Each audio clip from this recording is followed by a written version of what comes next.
Isang magandang umaga po sa bawat isa. At babalik ang aral po natin yung itinuro ni Pastor Wilbert about sa 100-fold blessings in multiple shakings. So babalik ang aral lang po natin yung mga natalakay na po niya.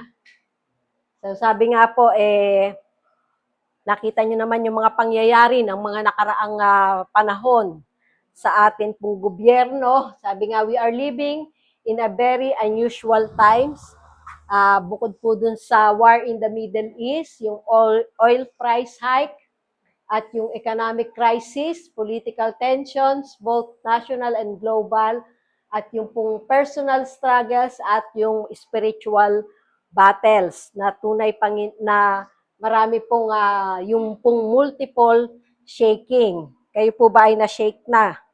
O nag-shake lang kayo? Okay. Yan. So makita po natin, ako po nung isang araw ay inupuan ko po maghapon, yun pong discussion sa Senado. Yan. Kaya, ayan, di ba? Pas na kayo.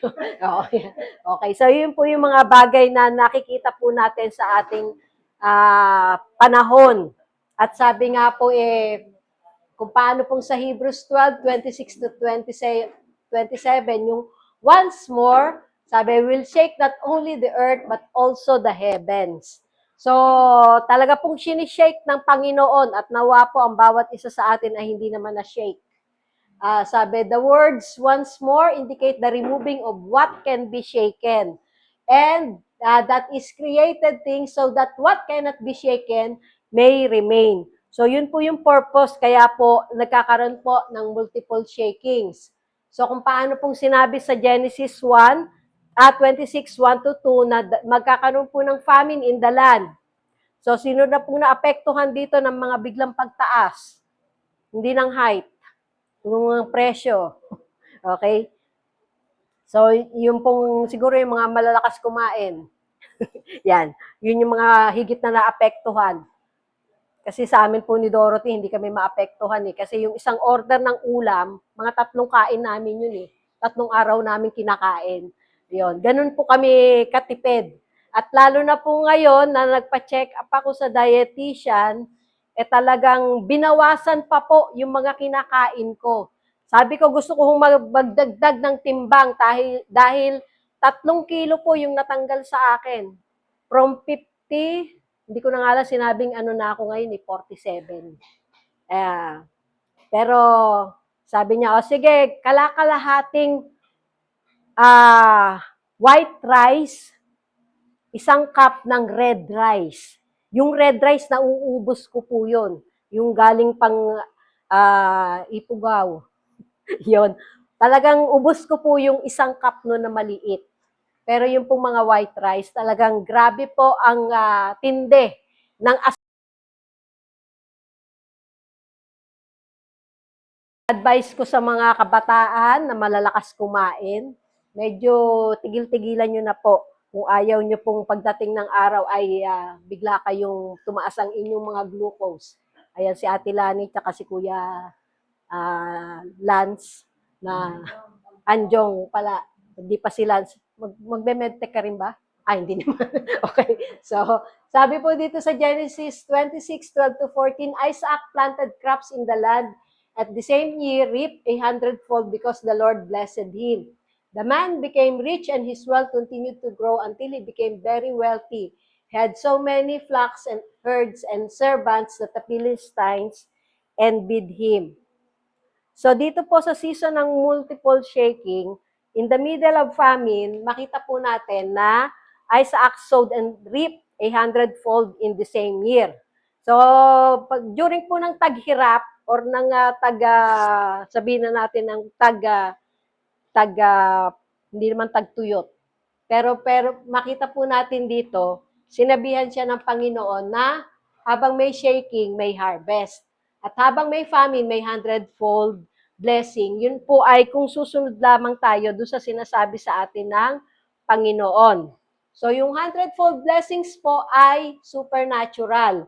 At makita natin, ito po yung supernatural, God-given increase where what is sown in obedience And faith produces results far beyond natural expectations, often in unlikely and difficult seasons, demonstrating that the source is God, not circumstances. Marami pong pangyayari sa ating bansa at hindi lang sa ating bansa, maging sa ibang sa ibang nation na nagkakaroon po ng mga sabihin na nating unusual na mga pangyayari. Pero makita po natin kung atin pong pinanananganan ang ipinangako sa atin ng Panginoon na sa kabila ng mga pangyayari ay patuloy po niyang isusupply ang lahat ng ating pangangailangan.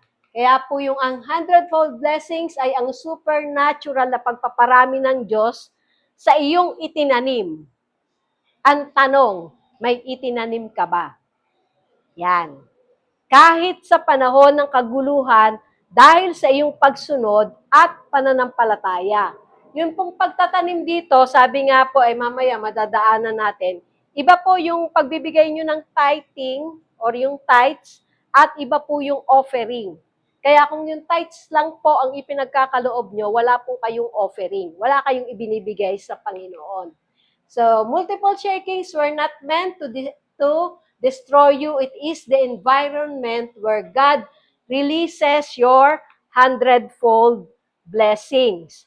At makita po natin, yun pong multiple shakings ay sabay-sabay na pagyanig ng iba't ibang aspeto ng buhay. Ano na po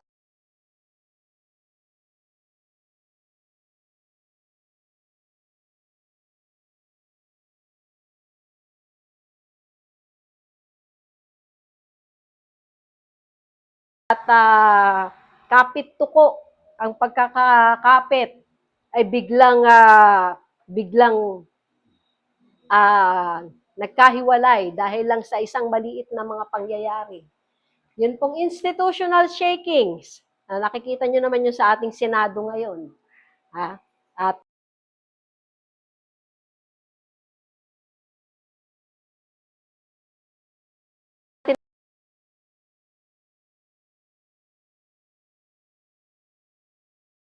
mga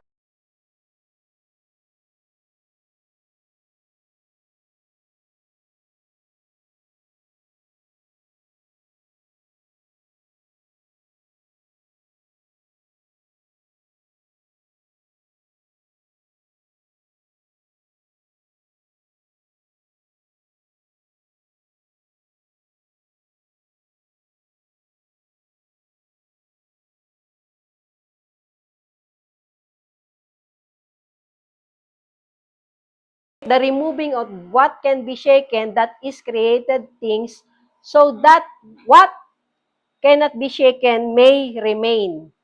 Mananatili po ba ang pananampalataya natin sa kabila ng mga pag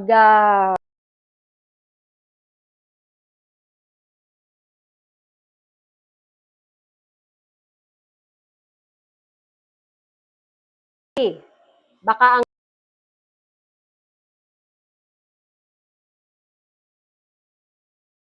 yun na ba? Yan. Mga savings, yung mga to expose weak foundations at ganun din po to realign His people. Kasi baka mamaya hindi na tayo na kung paano yung kanila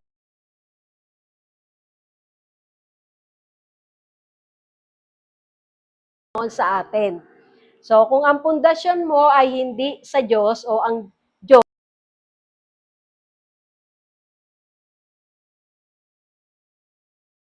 dito, saan ba nakalaan? Saan ba nakatuon ang aking pananampalataya? At pangalawa, ano po yung kingdom response? Sowing in times of shaking. Ano po ba ang natural response ng tao pagka may mga shaking? Unang-una, mag-ipon, magtago, o umatras. Kung may mga plano kayong business na simulan, biglang hindi na maging maganda ang takbo ng ekonomiya, biglang, ay, wag na lang muna ngayon.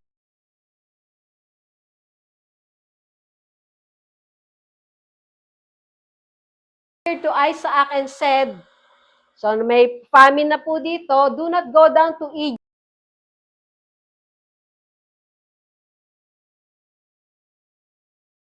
I will be with you and will bless you.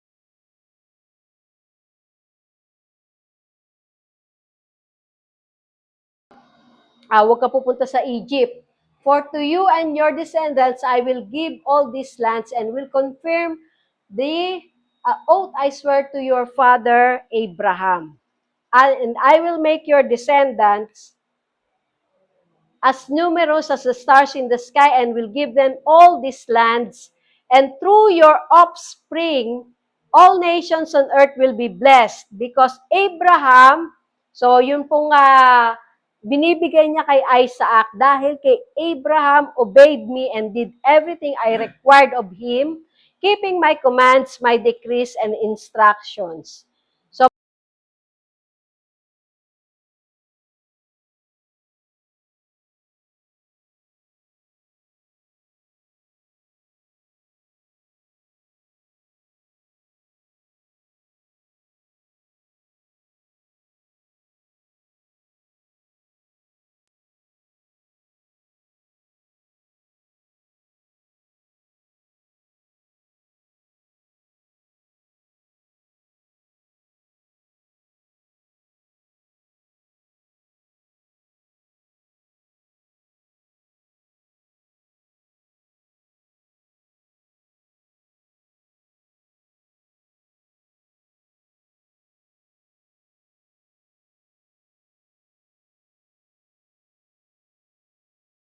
yung response, di ba?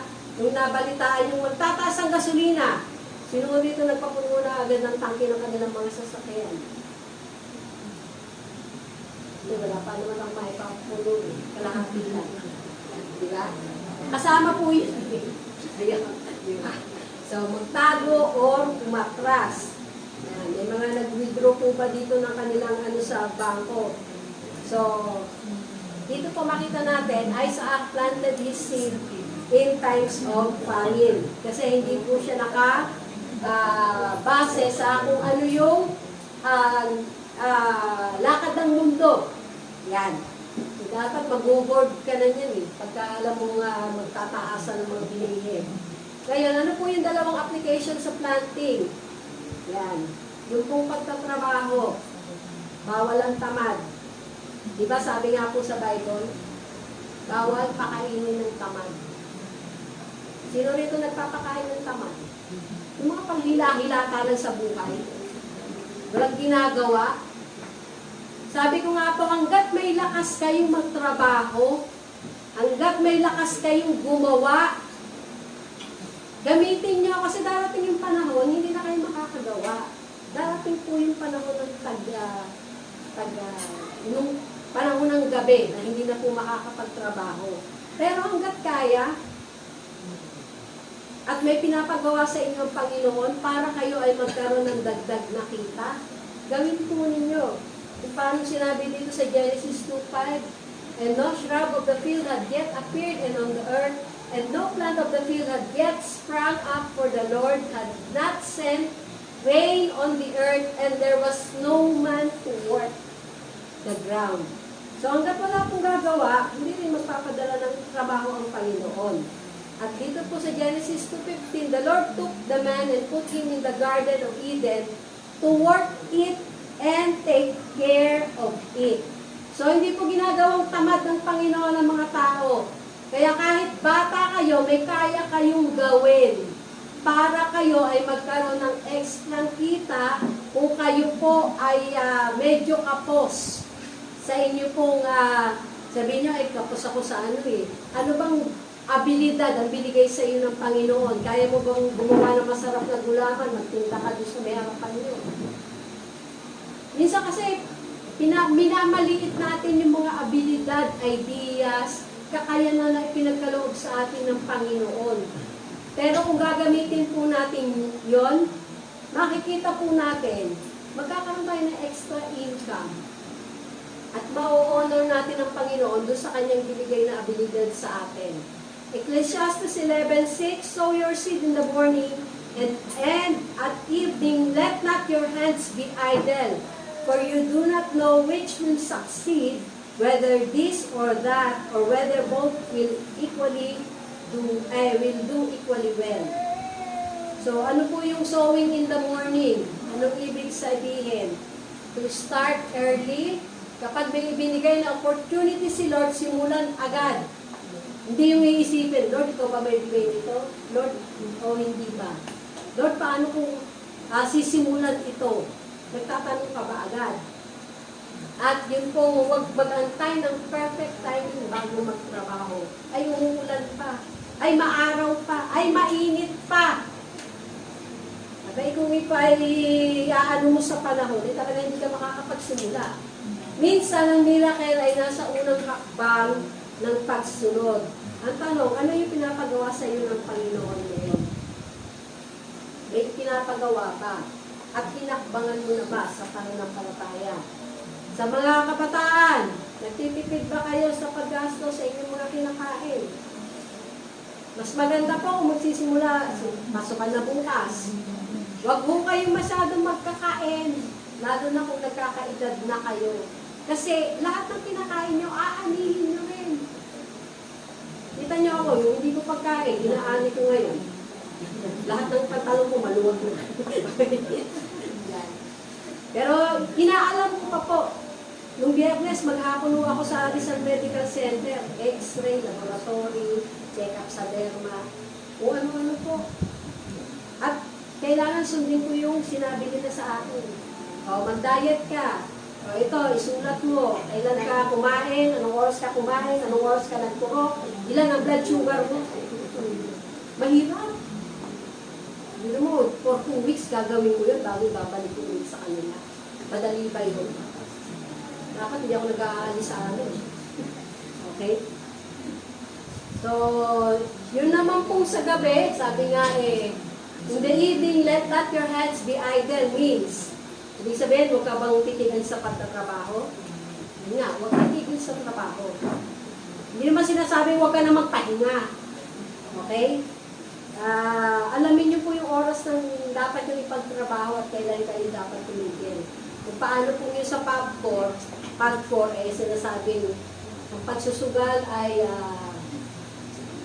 kailangan alam mo kung kailan ka titigil. Ini-encourage pa magsugal. Tapos, responsible gaming. Yan. Kung alam mo lang na ikaw masyado ka ng cook sa sugal, alam mo ba kung paano mo tigilan? Yan. Tapos, huwag titigil sa pananalangin, huwag titigil sa paglilingkod, at huwag titigil sa pagbibigay. Ibig ba sabihin, bigay ka lang ng bigay. Yan. Minsan dyan po nagkaka-problema sa mga pamilya. Yung isang walang ginawa kundi humingi, at wala namang, yung isa naman na walang ginawa kundi magbigay. Bilang pamilya po, isang pamilya na kayo, kailangan nagkakaisa po kayo doon. Hindi yung, eto, partido kasi, partido ganyan. Dapat may isang kaisipan po kayo para hindi po nagkakaroon ng pagtatalo sa loob ng pamilya. So dito po, ang evening ay sumisimbolo sa mga taong hindi sumusuko hanggat hindi naaabot yung mga mithiin sa buhay. So yun po yung mga breaking limitations. Hindi susuko. Hindi yung surrender na ako, hindi ko na kaya. Meron na ba nagganon sa inyo? Ako nagaganon, Lord, hindi ko na kaya, pero salamat kaya mo. Diba? Lalo na, mag-isa lang ako sa bahay. Wala naman ako ibang matatawag doon. Diba?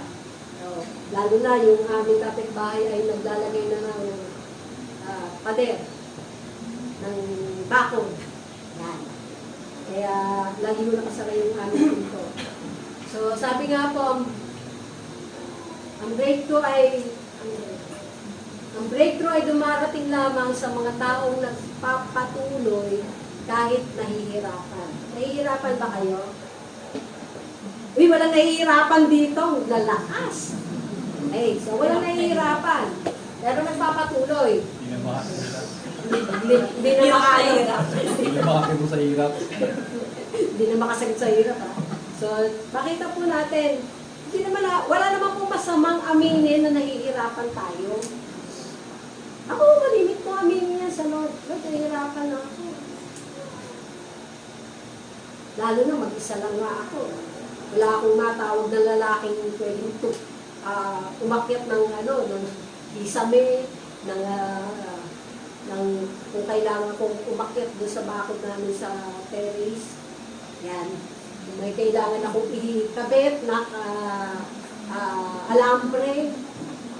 Kung kailangan, so kahit ako yung nalulula, gagawin ko din. Dahil walang may ibang gagawa. Yan lang magantay pa ako ng anghel na pumanaog para lang may gawin. Pero makita po natin na sinusustain na Lord yung kailangan natin. So, sabi nga po dito, ang trabaho natin ay magtanim, ang trabaho ng Diyos ay magpatubo. Sabi po ni WRB. Ang tanong, tumutubo na po ba yung itinanim nyo? So, sa John 9:4, as long as it is day, we must do the work of Him who sent me. Night is coming when no one can work. So, darating po rin yung gabi sa buhay natin. Yung time na hindi mo na kaya magtrabaho. Ako po ay magsi-60 na. Kaya sabi ko, ilang panahon na lang doon. Kaya ipiniprepare ko na po yung susunod. Yung yung susunod na magpapatuloy kung ano yung ibinigay sa akin ng Panginoon. So, work in the place of our God-given assignment is what will generate the power to create wealth. Ang tanong, nag-generate ba ng wealth kung saan kayo nagtatrabaho? Nagiging good steward ba kayo ng mga bagay na pinagkatiwala ng Panginoon? Sabi po sa Deuteronomy 8:18, but remember the Lord your God, for it is He who gives you the ability to produce wealth, and so confirms His covenant which He swore to your forefathers as it is today. So, dito makita po natin, work is the proper usage of our time, gift, idea, and strength, plus relationship,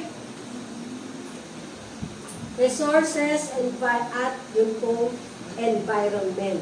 Kaya po TGIS plus RRE. Okay? So, Genesis 1:28, then God blessed them, and God said to them, be fruitful and multiply, fill the earth and subdue it. Have dominion over the fish of the sea, over the birds of the air, and over every living thing that moves on the earth. So, nung pong pagkalikha pa lamang ng Panginoon ng mundo, dinilest na po niya yung tao para magpatuloy po i-multiply, be fruitful and multiply. Bawat isang tao po, kahit walang pinag-aralan, alam niyo may abilidad. Di po ba? Wala kang makikitang taong walang abilidad. Meron ka lang makikitang taong tamad. May abilidad pero ayaw gamitin yung kanyang abilidad para makapag-produce ng income. At dito po, sabi nga yung pong WIEPDP, work equals income minus expenses equals debt and poverty. When expenses consistently exceed income, yan. Kayo po ba ay naglilista ng inyong mga gastusin? Ako po, pag naglista ako pag lumabas ako, kaya minsan lang ako lumabas Kasi tinignan ko na po, magkano yung gastos ko, halimbawa papunta ako ng Pasig. Balikan ko pong gastos, nakakalimandaan ako. Kasi mga tricycle lang yung sinasakyan ko dun, solo-solo So, that becomes inevitable, trapping individuals and nations in poverty.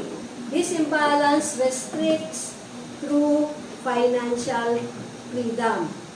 At dito po makita naman natin, work equals income minus expenses equals savings equals hoarding. Yan. Yung sobrang pag-iipon equals greed equals poverty din. Even if income exceeds expenses, when savings turn into hoarding, driven by greed, yung pagiging sakim, it still results in a different form of poverty. True wealth is not just accumulation but wise stewardship. Kasi ano man yung ipon natin, pag dumating yung time na kinuha na tayo ng Panginoon, tapos wala kang last will and testament, pag-aagawan lang yan ng mga mahal mo sa buhay. At nakikita ko mo yan ngayon kahit buhay pa ako. Yung sa mga kamag-anak na buhay pa po yung kain ko eh. Dami na nila pinag-uusapan patungkol yung sa lupang may itiwan. So ano po ba yung goal natin? Yan.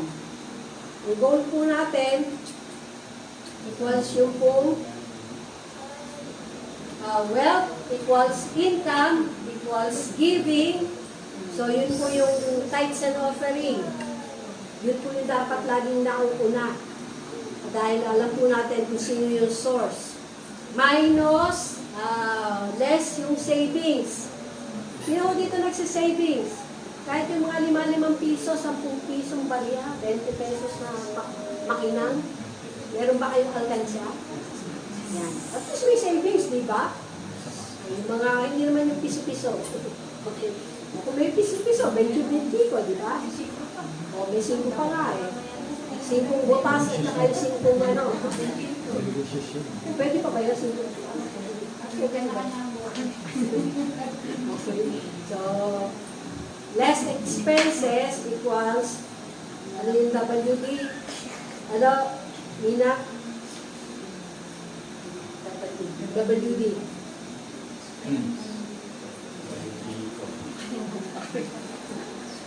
Yan. Yung lagi pong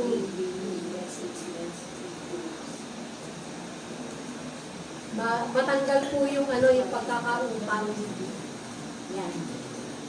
Saka wag mo natin laging na umutang ng umutang. Umutang man, yung alam natin kaya natin bayaran. Okay? So, kasama po doon, yung dalawang application sa planting ay yung work at saka po yung giving. So, understanding in the context of giving. So, tithing. Yan po yung bring. At makita po natin, tithe belongs to the Lord. Kung paano pong sa Leviticus 27:30, a tithe of everything from the land, whether grain from the soil or fruit from the trees, belongs to the Lord. It is only to the Lord.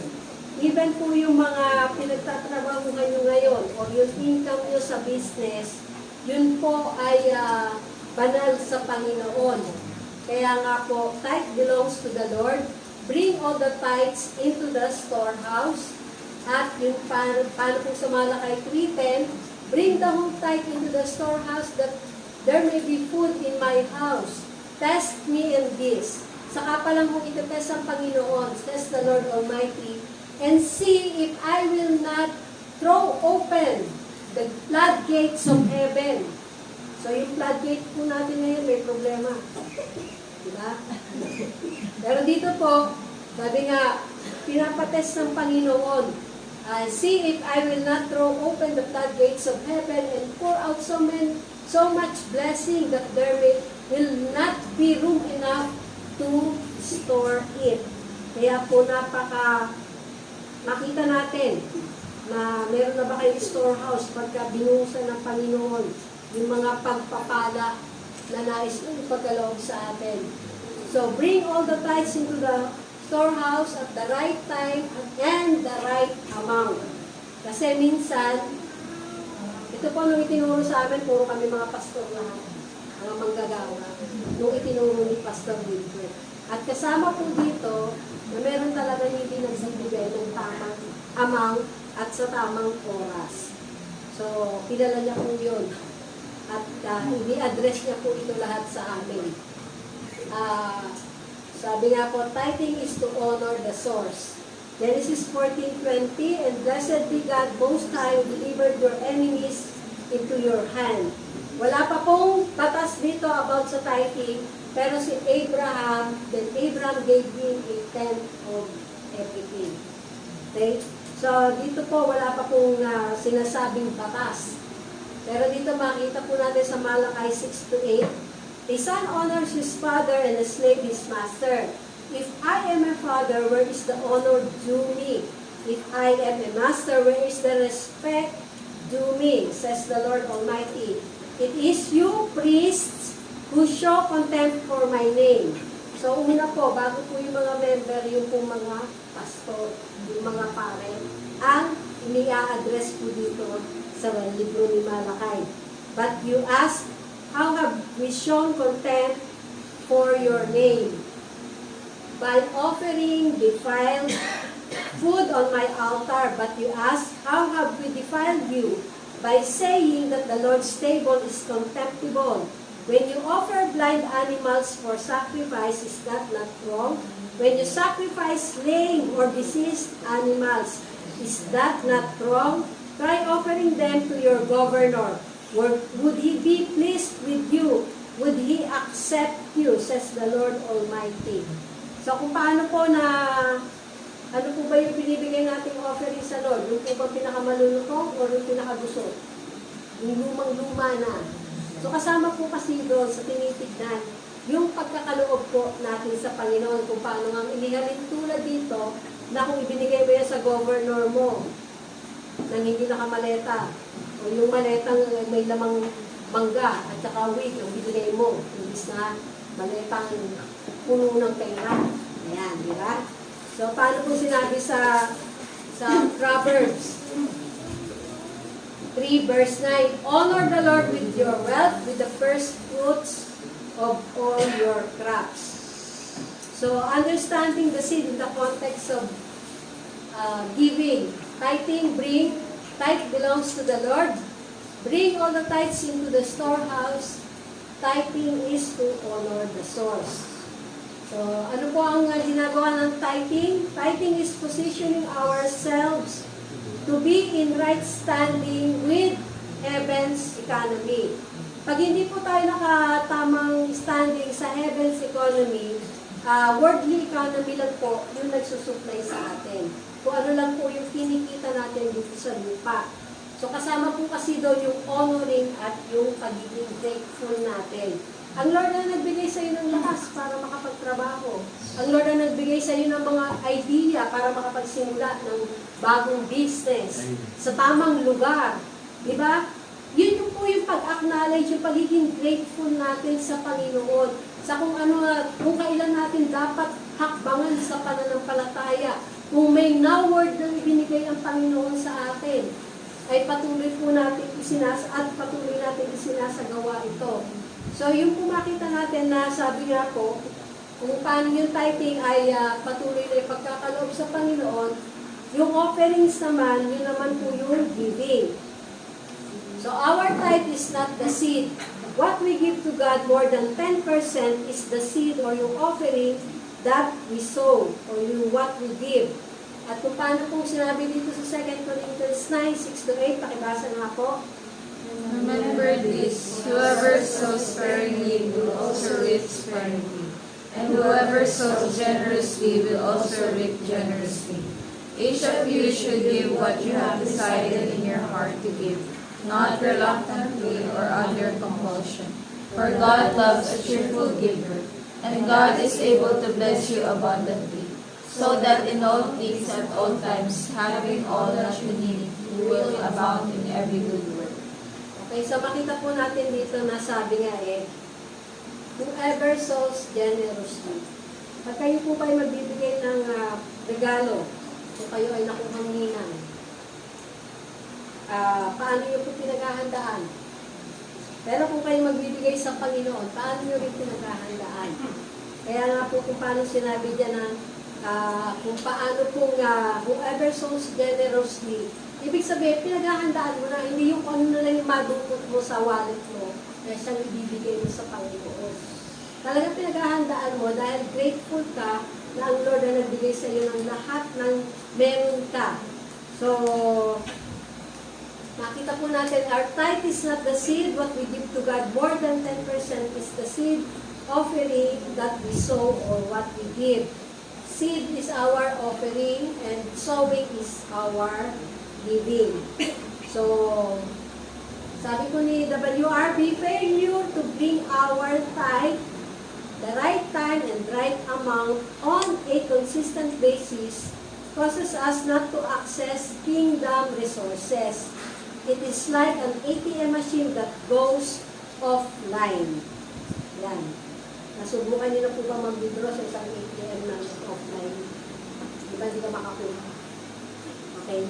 So, typing consistently is what will make our heavenly ATM funded and activated. Our giving determine the blessings we put in our heavenly account. Kung paano pong sinabi sa Philippians 4:15 to 19, moreover, as you Philippians know, in the early days of your acquaintance with the gospel, when I set out from Macedonia, not one church shared with me in the matter of giving and receiving except you only. For even when I was in Thessalonica, you sent me aid more than once when I was in need. Not that I desire your gifts, what I desire is that more be credited to your account. Every time po na tayo ay nagkakaloob, even sa monthly meron tayong binibigay sa mission offering sa SCD. Kaya po kung may mga pinupuntahan po sila Pastor Wilbert na nag-minister sila, maging sa Bicol, Camarines Sur, Cebu, meron po tayo ito nagkakaloob, yung po nanggagaling sa ating mission offering. So, that more be credited to your account, I have received full payment and have more than enough. I am amply supplied now that I have received from Epaphroditus the gifts you sent. They are a fragrant offering, an acceptable sacrifice, pleasing to God. And, saka pa lang po sinabi, and my God will meet all your needs according to the riches of His glory in Christ Jesus. Minsan, mali po yung pagkagamit dito natin sa Philippians 4:19. Yung i-confess agad natin, and my God will meet all my needs. Hindi ka naman nagbibigay sa missions. Hindi ka naman nagbibigay sa offering. Kaya po mali yung pagkakagamit ng word, kaya wala rin pong epekto. So, sabi ko ni Pastor Wilbert, bakit siya nagbibigay ng emphasis sa giving, on tithes and offering? So, because it is the first thing that we withhold from God in times of famine. Okay, pakikialaman na lahat, pakikialaman ang tithes and offering, pero hindi pakikialaman yung tuition, pambili ng gamit, pambayad sa kuryente, di ba? Yun po yung malimit. Sana wala na po dito ng ganon. Hindi patuloy na inuuna ang Panginoon. So dito po makita natin, Isaac did not convert the seed into bread for food. He sowed his seed in obedience to God and he harvested 100-fold in that year. So dito po makita natin, Isaac planted crops in that land and the same year reaped 100-fold because the Lord blessed him. Wala pong i-bless ang Panginoon kung wala pong itinatanim. So kung gusto niyo may i-bless ang Panginoon, matutong magtanim consistently. At kung paano po sa 2 Corinthians 9, 10 to 11, 10 to 15, now He who supplies seed to the sower, okay, yun sa mga nagtatanim lang po, and bread for food will also supply and increase your store of seed. So lagi pong may itatanim. And will enlarge the harvest of your righteousness. Na kahit na po sabihin na natin, magkulang sa tingin natin. Tingin lang naman natin magpapatuloy ka pa rin sa pag-honor sa Panginoon. Dahil alam mo, siya yung nag-source ng lahat ng pangangailangan natin. You will be enriched in every way so that you can be generous on every occasion, and through us, your generosity will result in thanksgiving to God. At makita po natin, this service that you perform is not only supplying the needs of the Lord's people, but is also overflowing in many expressions of thanks to God. Because of the service by which you have proved yourselves, others will praise God for the obedience that accompanies your confession of the gospel of Christ, and for your generosity in sharing with them and with everyone else. And in their prayers for you, their hearts will go out to you because of the surpassing grace God has given you. Thanks be to God for His indescribable gift. At makita po natin ano po yung lesson from Isaac. So dito makita po natin sa Genesis 26:13, the man became rich and his wealth continued to grow until he became very wealthy. So dumami po ang kanyang, kung ano man yung kanyang tinatangkilik. At dito po makita rin natin na yung lessons from Isaac, secure the now word of the Lord, what to do in our situation. So nasa season po tayo ng open heaven. At hanggang 2030.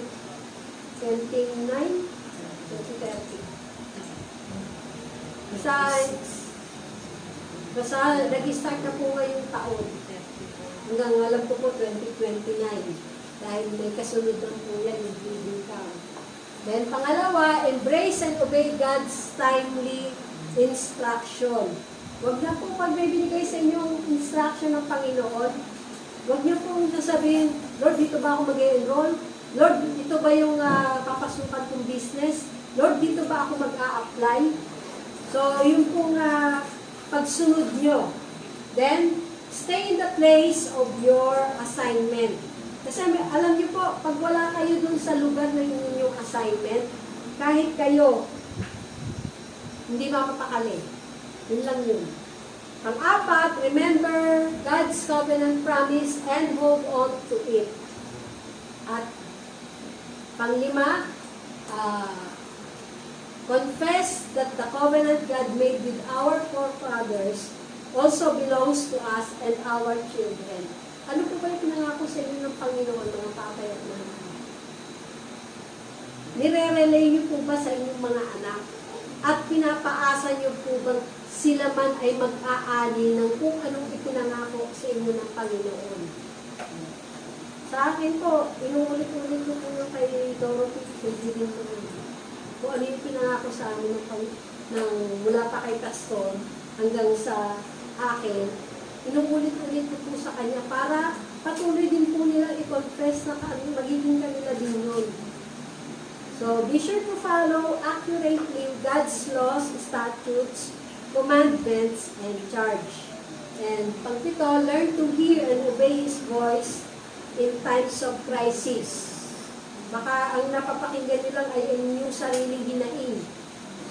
So, sa mga panahon ng krisis sa buhay nyo, hindi naman po nawawala yon.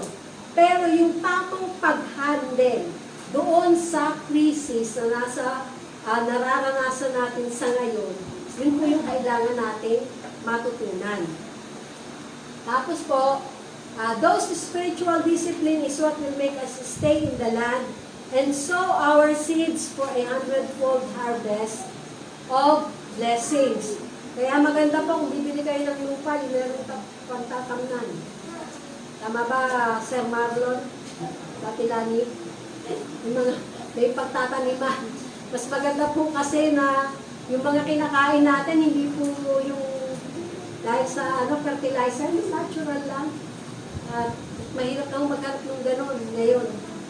Lalo na ako, binili nung sa akin, huwag na ho yung mga processed food, huwag na yung mga taba, bawal na ang pork, bawal na ang taba ng beef, dami ng bawal. So, kasama po doon sa spiritual discipline, yung time, gifts, ideas, at yun pong skills na pinagkaloob sa atin ng Panginoon. So, kung gagamitin itong lahat, ay makikita po natin yung finances or yung wealth na hinahangad natin. So, ano po yung 3 powerful responses na ginawa ni Abraham, ni Isaac? So, he stayed where God told him. So, makita po natin, obedience is the right strategy. Okay? At pangalawa po, he sowed despite negative conditions. Faith over fear and present circumstances. Parang tingin mo, hindi tama eh. Hindi tama magtanim ngayon. Hindi tama mag-invest ngayon. Kailan yung tamang panahon? Pangatlo, he trusted God as his source. Yun po makita natin na ano po ba yung tinitignan nating source? So, hindi po yung environment at hindi po yung world's economy ang magiging source natin. Kundi ano po yung mga itinagagawa sa atin ng Panginoon. So, sa panahon ng crisis, pakibasa nga po. Sa panahon ng crisis, habang ang iba ay nag-Lord, ang ng Diyos ay nagtatanim ng seed. Okay, sana po yan po yung gagawin natin. At makita po natin, ano po yung kingdom perspective on wealth. Pakibasa po Matthew 6:33. But seek first His kingdom and His righteousness, and all these things shall be given to you. Okay. So dito pa makita natin, the most powerful wealth a person can have is understanding of the Word of God. So understanding the kingdom of God brings us back to His original purpose for our lives, which makes pursuing material possessions less important than the accomplishment of divine purpose. Tanong, may nilikha bang mahirap ang Panginoon? Nais ba ng Lord na maghirap ang tao? So kung hindi, bakit may mga mahirap? Kung sa kasalanan, hindi pa ginagamit yung mga abilidad na ipinagkaloob sa kanila ng Panginoon. Diba? Kasama na po doon yung minsan pagka nakikita natin yung mga nangyayari sa bus, diba? Kaya lang, may lakas sila para hindi lang yun ang gawin eh. Ang problema, yun lang yung nakikita nilang kaya nilang gawin. O may trabaho din yun. Kaya lang, pakita po natin, dapat bigyan natin ng mas higit na pang-unawa na meron pa silang kayang gawin bukod doon. So, wealth and possessions without purpose and wisdom leads to distraction. At paano po natin maiintindihan ang wealth? So, true wealth is not only about money, but the escalation of our potential and assignment in God. So, bawat isa po sa atin may assignment. Huwag niyo sasabihin wala kayong assignment. Kaya kayo tinawag, iniligtas ng Panginoon kasi may gagawin kayo. Ang tanong, nagagawa niyo na ba? So, God gives us the power to produce wealth, and that comes with wisdom, discipline, and planning. So, riches can be fleshly and fleeting, but wealth is purposeful and sustainable. Paano po sinabi sa Deuteronomy 8:18? Sa NIV, but remember the Lord your God, for it is He who gives you the ability to produce wealth and so confirms His covenant, which He swore to your ancestors, as it is today. At sa Amplified Version naman po, but you shall remember with profound respect the Lord your God, for it is He who is giving you power to make wealth, that He may confirm His covenant, which He swore solemnly promised to your fathers, as it is this day. Ano po ba yung mga 7 klase ng kayamanan? Unang-una, spiritual wealth. The possession of divine wisdom, purpose, peace, joy, character, and relationship with God. So, kung paano kung sinabi sa Micah 6:8, He has told you, O man, what is good, And what does the Lord require of you? Except to be just and to love and to diligently practice kindness, compassion, and to walk humbly with your God, setting aside any overblown sense of importance or self-righteousness. At makita po natin kung paano yung una ay spiritual wealth, pangalawa naman po, solical wealth. Ang solical wealth naman po refers to the wealth of health, yan, strength, vitality, and well-being. Mga kabataan, huwag masyado sa milk tea, kung ano mang tea. Kala nyo maganda sa inyo yun? Later on, aanihin nyo po yun, tataas yung glucose nyo. Kaya ngayon parang binabalaan ko na kayo. Okay. Mga scramble. Pera kung gawa na lang sa bahay nyo. Please, di ba? At yung bihira lang. Okay? So, the riches of a sound mind, will, and emotions. Ito po yung, it's about being full in life, spiritually, emotionally, and mentally aligned with our true purpose and values in life. Ang tanong, alam niyo na po ba yung totoong purpose nyo at ano yung value nyo sa buhay? O inaalam nyo pa lang? Kung hindi nyo pa alam, alamin nyo, ha? Okay, kayo makakaalam dahil sa inyo i-reveal ng Panginoon yun eh. Sa 3 John 2, Beloved, I pray that you may prosper in all things and be in health just as your soul prospers. So ano po yung core aspect ng solical wealth? So kasama po doon yung mind, intellectual wealth. Yan, yung mga mahilig magbasa ng libro. Ano naman ang natandaan nyo sa mga binabasa nyo? Yan. So the way you think and process information. Kaya huwag kayong magtataka kung meron kayong kausap na ang bilis siya agad mag-gets. Ano yung sinasabi nyo? At yung iba naman na parang ang bagal-bagal, nakailang kaliwanag ka na at asat na asat ka na hindi pa niya makita. Eh kasi nga meron pong binigay ang Panginoon sa bawat isa, kaya kailangan pagtyagaan nyo. O kaya ibigay nyo doon sa may tyaga na magpaliwanag. Romans 12:2, do not conform to the pattern of this world, but be transformed by the renewing of your mind. Then you will be able to test and approve what God's will is, His good, pleasing, and perfect will. So kasama po doon, knowledge and education, wisdom in finding how to apply knowledge, mentally discipline yourself, learning how to think critically, control your thought life, and manage your focus. So, paano po yung different mentalities? So, unang-una, the poor thinks how they can get money all the time. So, meron bang mahirap dito? Hindi, wala. Kung mahirap dito. Okay. Greed overtakes us as if we are burdened with the desire to get more money to the point we no longer enjoy the little things that we have. Kung hindi ka na masaya sa mga liit na meron ka. So, dito naman po, pangalawa, the rich think about many things that their money can buy. For them, money is for self-indulgence.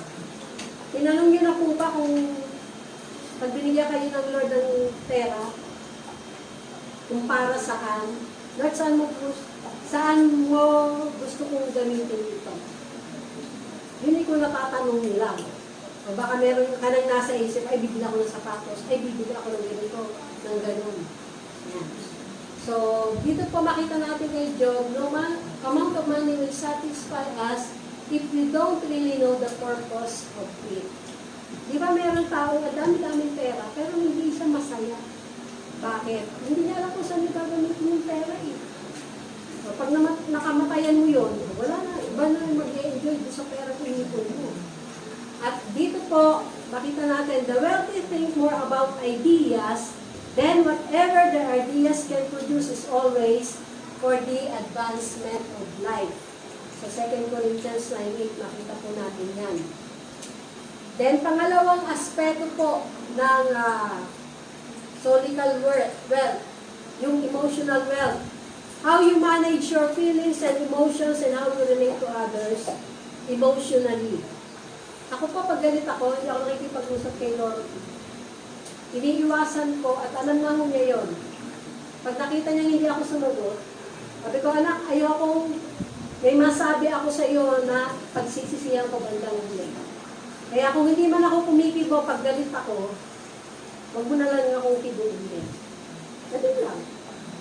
Tapos pagkakain na, doon na lang nagbabati. Okay? Kasi iniiwasan ko makapagsalita ako ng hindi na makakasakit sa kanya eh. So kasama po yun na yung kung ating emotional na kalagayan ay iniintindi rin natin. Makakasakit ba tayo? O makakatulong?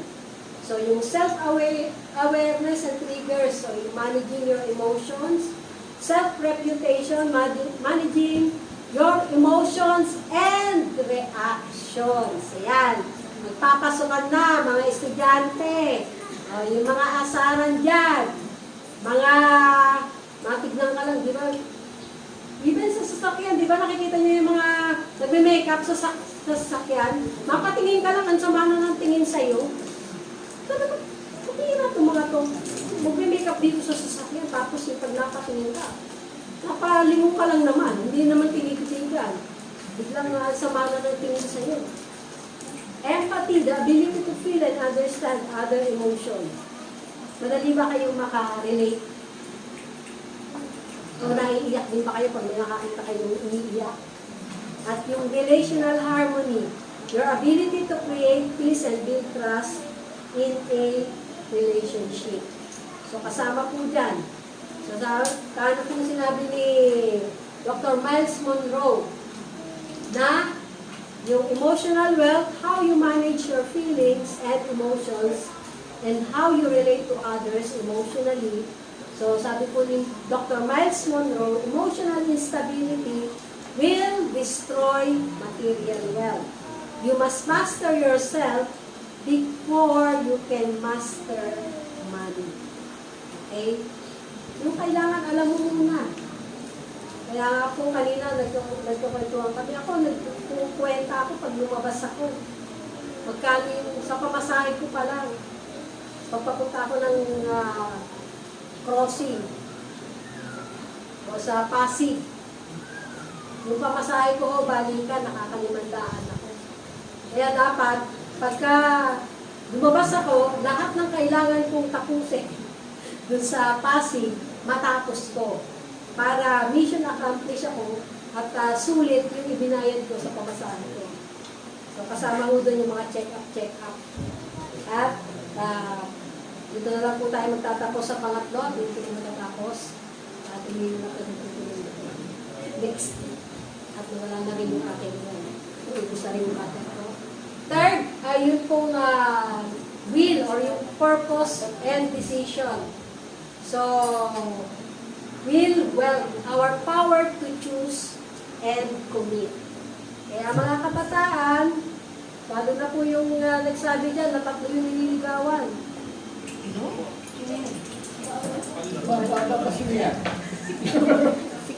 Anak mo. Anak mo. Yan. Yung bunso mo. Tatlo yung nililigawan. Ganun. Tatlo. So yun yung pong sabi nga yung pong bago kayo talaga magpaligaw at manligaw, ay siguraduhin yung matured na kayo. At sabi ko nga po gawin nyo na lang sample si Ate Maika na meron ng trabaho nung magpaligaw ba o mag-boyfriend? Paligaw. Saglit lang nagpaligaw na. Yung mga ganong klase ba? Nasa tamang edad na. Dahil sabi nga po, kasama dyan yung kukumit eh. Pag ako, nakatatlong boyfriend din noon. Dalawang buwan lang. Para yung panghuli, yun na yun. Yun na nagtumid. So, your will is the most dangerous and powerful gift God gave you. It can create or destroy your destiny. Kaya wag po yung konting nakita lang eh. Well, ang pogi, ay ang ganda. Alamin mo muna ano yung ugali. Diba? Doon naman nila makikilala eh. Okay? Baka mamaya sobrang lakas kumain, mas malakas pa kumain sa nagpuli. Tapos ikaw pa ang pinagbabayan. Ganon. Mas maganda po sa mga mag-boyfriend, girlfriend na lang. Ano mo na, ano yung Dutch trip? Kanya-kanya bayad kayo. Dutch trip talaga. O, yung kanya-kanya, kay Bill. Pagka mag-un na lang kayo, ano, so kasama po doon, ay yung kasama po doon sa our power to choose and to meet. So, andun na po yung decision making, the ability to choose wisely, consistently, and purposefully, at yung discipline, following through on what you decide. Okay, baka nag-decide kayo, eto ang kukunin kong kurso. Tapos pag ano, ay iba na lang. So, intentionality, living on purpose rather by default or pressure. Na-pressure ka lang kasi yung mga latang barkada mo, yun ang kinuha. Pati ikaw, yun na rin ang kinuha mo. Kahit hindi mo gusto. Okay. Isang patutuo ko sa inyo, yung dalawa, si Dorothy at si Billy. Kung ano yung kursong sinabi nilang gusto nilang kunin, kahit na binigyan ko sila ng ibang option, eh, talagang yun yung kinuha eh. Doon naman sila natapos. Hindi naman yung trabaho. Okay. So, intentionality, living on purpose rather than by default or pressure, at conviction, standing firm in your values, even under pressure. Okay. So, yun po yung conviction. At ang Holy Spirit na po ang nangungusap sa atin doon. Na huwag ka magpo-compromise. Diba?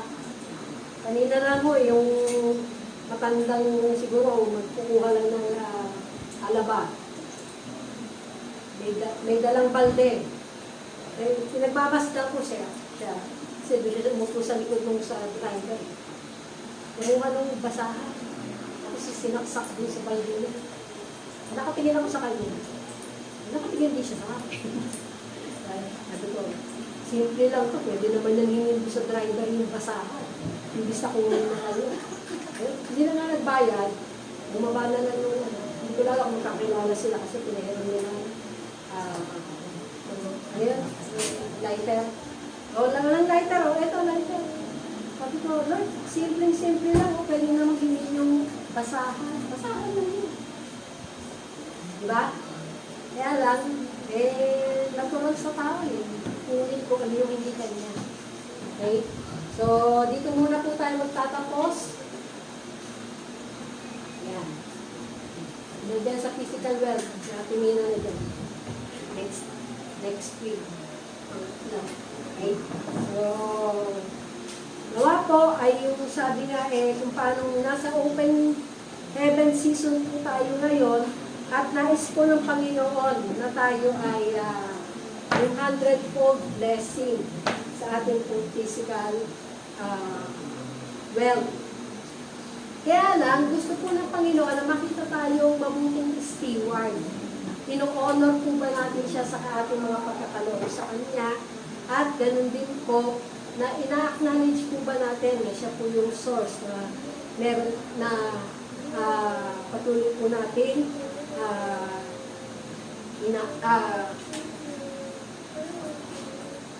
talagang tinatanggap. At sa atin pong bago po tayo mag-communion, tawagan mo po si Kuya Jambo. Sa communion. Kasama na. Magkasunod na. Kaya namin nagsisiya.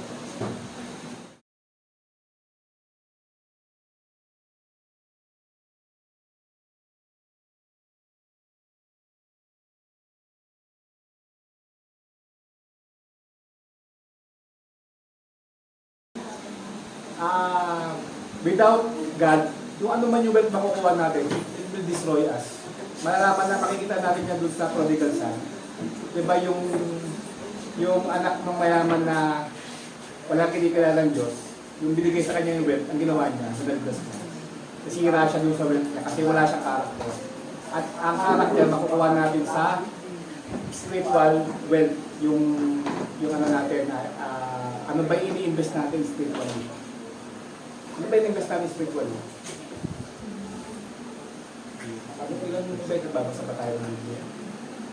Pangalawa yung solical wealth, napakahalaga rin yun dahil kung wala yun, baliwala yung material things. Example, kunyari mayaman ako, bibigyan ko ng 1 billion. Sino gusto ng 1 billion? So wala ng catch, bukas may mamatay din kayo. Natanggapin nyo ba? Bukas? Oo. Pero pag kayo dyan, hindi mo tatanggapin yan kasi mas malagang buhay. Kaysa ato kayamanan. Diba? Kaya napakalaga ng buhay natin. Kaya alagaan natin hanggang bata pa tayo. Tama nga sabi ni Pastora. Maraming kabataan ngayon nagpapabaya sa katawan nila. Alam nyo ba, 3 oras, 2 oras sa tulog? Eh, pwede yung ikababa ng immune system. Ang taong hindi natutulog, 4 days, pwede niya ikamatay. Alam nyo ba yun? 4 days ka hindi natutulog, pwede mo ikamatay na. Ang pagkain, 70 days bago ka mamatay. Pero ang tulog, 4 days lang wala kang tulog, 24 hours, pwede ka mamatay. Ang kabataan ngayon, 2 hours ka lang natutulog yata eh. No? Tama ba? Wala sumasagot. Kabataan, mahaba yung oras sa pag-ML. Diba? Yung nakikipag-televisyon ko, po pa rin. Disiplinahin natin ang sarili natin. Kasi sayang naman yung pinag-aralan natin, nagbaguran natin sa school. Tapos ilang taon lang natin magagamit dahil may sakit na tayo. Diba? Hindi na natin kaya ng katawan natin. Kaya napakahalaga yung ating physical health. Amen? Ngayon, dadako na tayo sa banal na hapunan. Amen? Sabi dito sa 1 Corinthians 11:23. Sabi dito, sapagkat ito ang turo na tinanggap ko mula sa Panginoon at ang binigay ko naman sa inyo, noong gabing siya'y pinagkanulo, ang Panginoong Hesus ay lumambot sa tinapay at nagpasalamat. At pinagpira-pira sa iyon at sinabi, ito ang aking katawan na ihandog para sa iyo, gawin ninyo ito bilang pag-aalala sa akin. Matapos maghapunan, dumampot din naman siya ng kopa at sinabi, ang kopang ito ay bagong tipan na pinagtitibay ng dugo. Tuwing iinumin niyo ito, gagawin niyo ito bilang pag-aalala sa akin, sapagkat tuwing kakain niyo ito at ng tinapay at na ito at iinom sa kopang ito, ipinapahayag niyo ang kamatayan ng Panginoon hanggang sa kanyang muling pagpalito. Kaya naman, ang sino man kumakain ng tinapay at umiinom ng kopa ng Panginoon sa paraang di nararapat, ay nagkakasala sa katawan at dugo ng Panginoon. Amen.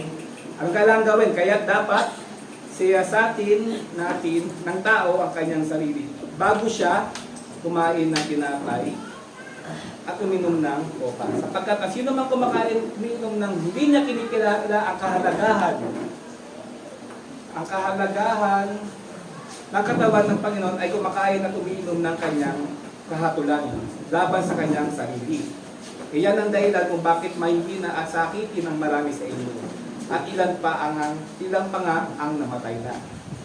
Kaya dapat siyasatin natin ang ating sarili, upang hindi tayo kahatulan ng Panginoon. Amen? Meron akong isang napakinggan sa Facebook na kwento. Yung bata nagkwento siya. Yung farmer yung family niya. Tapos meron silang baka. Yung baka na yun na nabuntis. Tapos, after 9 months, nanganak na yung baka. Pero namatay yung nanay. Pero yung baka, yung nanay, ay yung baby na buhay, pero yung nanay namatay. Iyak siya ng iyak kasi mula pagkabuntis hanggang manganak, inalagaan talaga nila. Nag-iyak bata siya, nag-iyak sa Lord. Lord, bakit nangyari? Sakit-sakit. Kasi ilang buwan namin inalagaan yung nanay, mamamatay din pala. Sabi sa kanya ng Lord, naranasan mo yun. Kasi yung anak ko, yung binigay ko sa inyo, saktan din ako. Baga, yung ating nararamdaman ngayon, kung ano man yung ating katatayuan ngayon, marahil, nawalan tayo ng mga buhay, nawalan tayo ng trabaho, hindi maganda ang ating negosyo, hindi maganda ang ating school, alam ng Lord yung ano nararamdaman natin. Kasi siya mismo, naranasan niya. Amen? Kaya hindi natin masasabi na Diyos ka kasi, diyan ka sa langit eh. Hindi mo nararamdaman yung nararamdaman ko. Hindi natin masasabi yun. Kasi ang ating Diyos ay nagpakababa siya upang maranasan niya rin kung ano yung nararanasan natin. Para karoon siya ng connection sa atin. Amen? Kaya, every time na nahihirapan tayo, madaan tayo sa pagsubok sa atin, tandaan natin, ang Diyos natin, dumandi siya doon. Amen? At kasama natin ang Diyos sa lahat ng ating lakad. Amen? Kaya tayo itaas natin ang ating mga saro at tinapay. Lord, maraming salamat Lord sa umagang ito. Kung may nakikita ka Lord na kamalian Lord, sa aming puso, isipan Panginoon, patawarin mo kami Lord. At nilalagay namin ito Lord sa iyong paanan Panginoon. At maraming salamat Lord sa iyong banal na Espiritu na magbibigay sa amin ng kalakasan upang mapagtagumpayan namin ito Lord. Maraming salamat Lord, i-bless mo Lord ang bawat isa nakakain at inom ng iyong dugo. At inahayag namin Panginoon ang iyong ginawa sa krus ng Kalbaryo upang magkaroon kami Lord ng kaligtasan Lord. Maraming salamat Lord na dahil dito Panginoon, inalis mo na Lord ang lahat ng aming kasalanan, ang aming mga curses, ang aming mga sakit. Maraming salamat po Panginoon at ikaw po Panginoon ang unang nagbigay. Maraming salamat Lord kung ano man sa aming pag-inom at sa pagkain Lord nito, maging kalakasan po namin ito spiritually at physically Panginoon. At hanggang sa iyong pagdating. Maraming salamat Lord, ikaw po ang mag-bless ng bawat isa at ikaw po ang magpalala sa aming buhay Lord, sa aming pamilya at sa lahat Lord ng aspeto ng aming buhay. Maraming salamat po. Ito po ang aming samudalangin sa tayong pangalan ni Jesus. Amen. Pwede na po natin kainin at inumin po.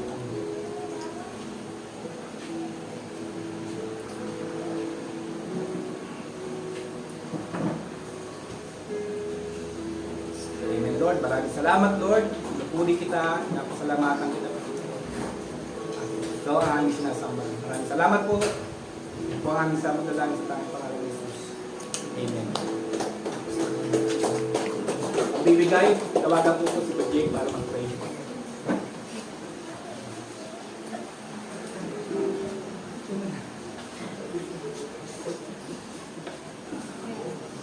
Tayo po yung nakalangin sa ating pagbibigay. Lord, salamat sa oras na ito.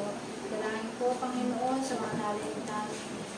Hindi lang, Lord, na marinig namin, kundi malakaran namin yung prinsipyo mo pagdating sa pagbibigay, Panginoon. Dalangin ko, Lord, na lahat ng pagpapala, ang binibigay mo sa amin is maging good steward kami, Panginoon.